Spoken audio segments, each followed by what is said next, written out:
火神马威卡跟希德拉利，上半卡时操作的最终成绩是33小时，我以为至少能撑2天48小时了，这次真的拿出浑身解数了，甚至不惜打破规则，2个新限定给你放一起，个个还都是吞金兽，一个是跟黄毛搞暧昧的麻辣老太，一个是剧情里面伪光正的七神，这阵容放以前简直不敢想，王炸中的王炸。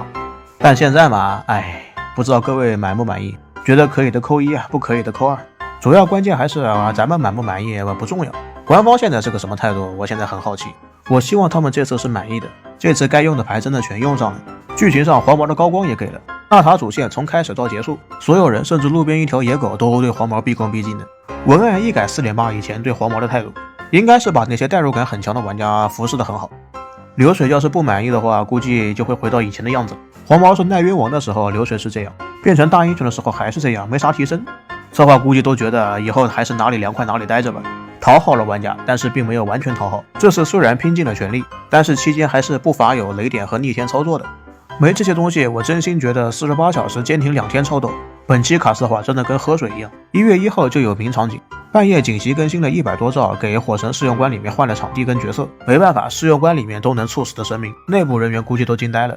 本来吃着火锅唱着歌，悠悠哉哉的看电脑上的数据，突然开始显示火神在试用关的死亡率直线上升，这如何使得呀？这可不是一般的事件，必须要赶紧修复。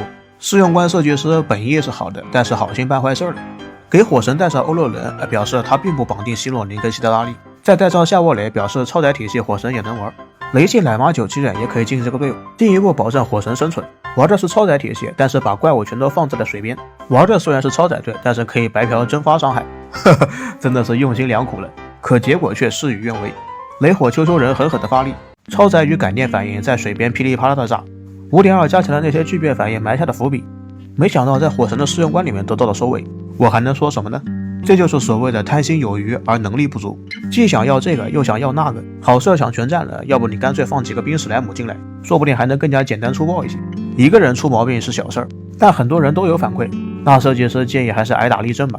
设计师高估了玩家的操作，而玩家也高估了火神的生存容错，双方都以为对方会更好，可实际上两边都挺烂的。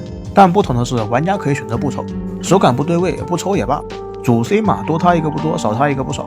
项目组这边每少抽一个，可就少一份业绩，挺荒诞幽默的。谁能想到从开服以来，纯割草让你爽的试用关也能速死呢？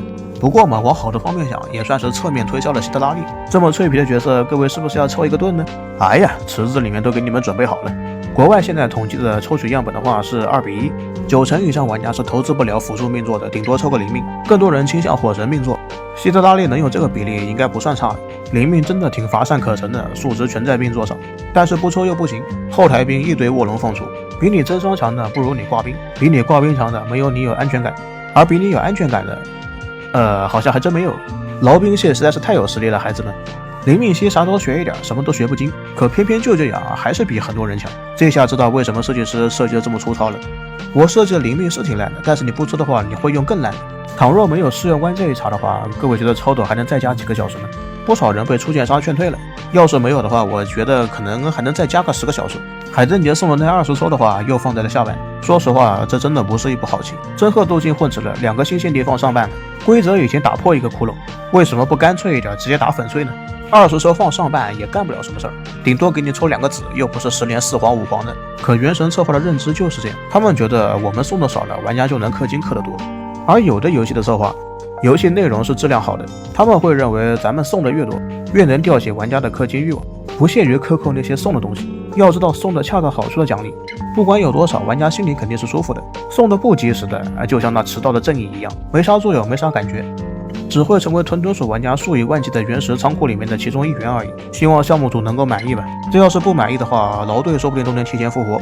版本末期不是还有个疑似冰系的斯科克吗？要是对火神流水不满意的话，斯科克没准就要成为下一个荣华大 C 了。这数值越出越强，新的永远把那些空有数值的老角色踩得粉碎，这可不是什么好事儿。